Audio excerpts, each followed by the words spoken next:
Rosy Hardy Gardening here, and today we're going to take a little time out and just answer one or two of your questions. Please do submit questions. We try and reply to them as and when they come in, and then every now and again we select a few. I will then go through them so that you get some answers that are me fully explaining the answers rather than just the written word. So today we have got questions for me, starting on root cuttings.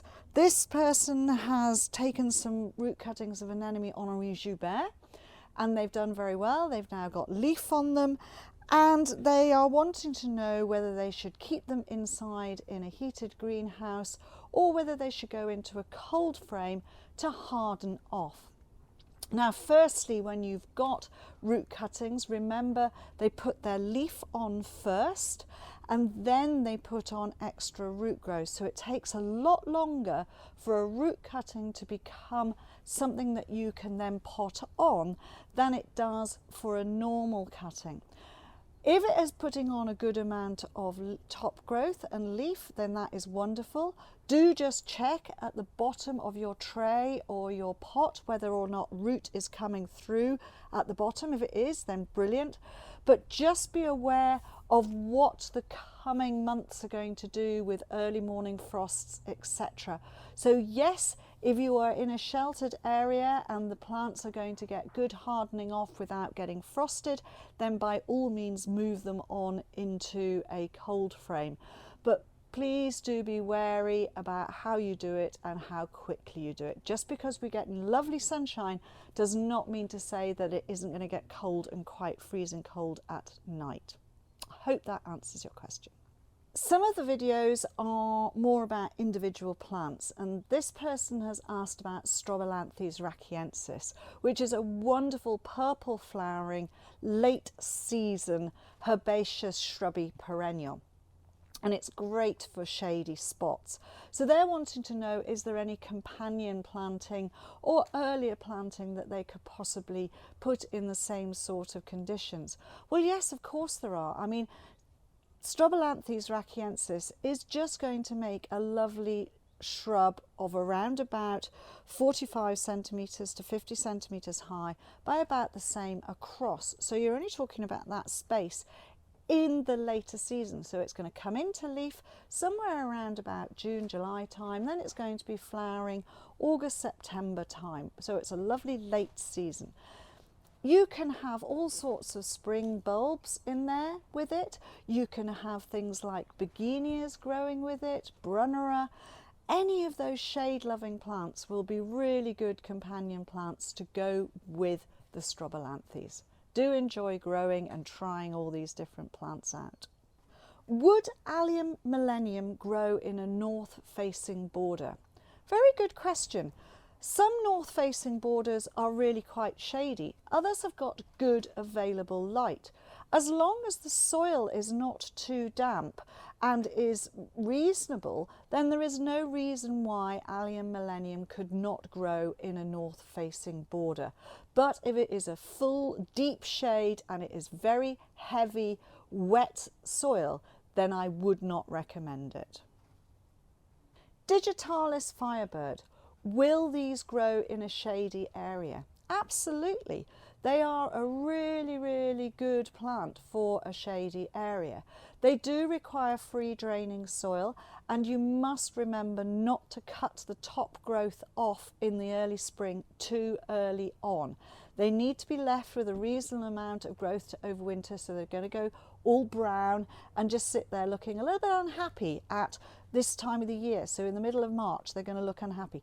Do not be too keen to get out there and cut them back. They'll probably be just showing a little bit of growth, but we will still get the odd frost in March and April. Wait just a little bit longer. I would say once you get past the first week in April, then is the time to be cutting that top growth off. But absolutely try them in a shady spot. They're really structural, they're beautiful colours, and it's always worth putting something else into that sort of area to give you bright colour, and you can cut off the first flowers and then have more flowers coming along later. This question is about seed and about the fact that I do advocate not putting seed on your skin. So why do I avoid contact between my hands and the seed? There is a good reason for that. Ladies or even men, you probably use hand cream. Hand cream is oil. And a lot of people, when they get seed, they'll put seed onto their hands and they'll rub it around on their hands. Now, on a warm day like today, even if you sort of turn your hand, you'll find that the seed is sticking to your hand, which means that it's absorbing whatever is on your hand. So that means you're giving them a fine coating of oil. Oil is waterproof. Seeds need water for them to then grow. So that's one reason. You could waterproof the seed and therefore it wouldn't be able to absorb the water that it requires. The other reason, which is probably more important, is the fact that a lot of seed, and people don't realise this, a lot of seed is actually poisonous. It's not going to poison you and kill you off. What it is it's just going to be irritant to your hands. So just be aware of that. Put a glove on. You can then use your hands, and so from a gloved hand, that's absolutely fine. But seed packets are made so that you can put a little V shape in them and you can scatter out from there without having to worry about touching the skin. In the video pruning my wisteria, I only actually prune it once a year. Now, this is not necessarily what a lot of people would do if they've got it trained against a wall. Because mine is freestanding and growing, and because I'm very, very busy on the nursery, it is the time of year that I have available to actually prune the wisteria. And I'm pretty hard. I take it right back, very short little growths, so that I then have good bud and good flower. And yes, when the plant is in flower, we will definitely show a picture of it. One of the videos where I show preparing salvias for the winter months tends to be with the shrubby salvias, and this person has asked about Salvia eulegonosa. Now, Salvia eulegonosa is one of the herbaceous ones. So with the herbaceous ones, they die off on their top growth, die right the way back down, and then grow back up from ground level in the spring.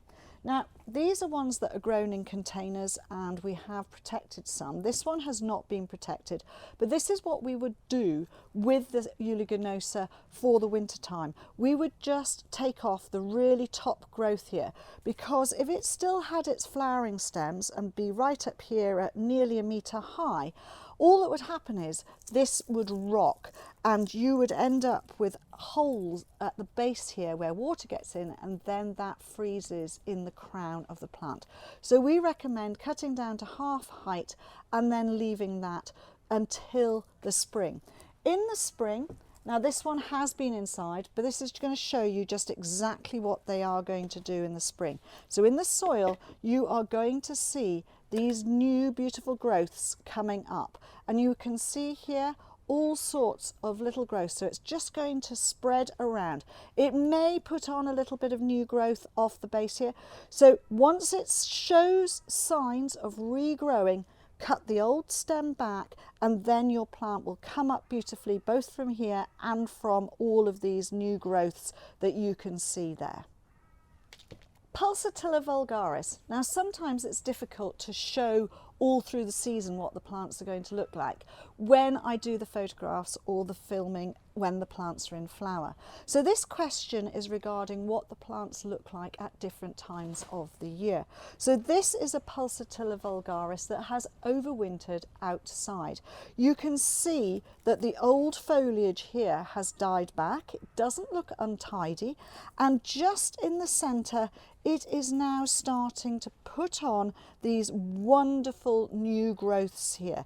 And the beauty of Pulsatilla is this lovely hairiness that it has on the buds and the leaves as they come up. So once they've started to look like this, then you can go to your plants and you can tidy up, and you can take a load of this dead growth off, so that you end up with a plant that looks really, really tidy and is going to look really lovely for you. So leave all the growth on there. in the spring now, when it's coming through, tidy off this growth, because at the end of the day these are lovely leaves even when they are dead. You know, they've got architecture and they protect the crown of the plant. So I hope that shows you what they would do. So these would have been green right the way through till probably October, then they gradually die off, protect the crown, and then now in March they are ready to be cut off and the new growth is coming through.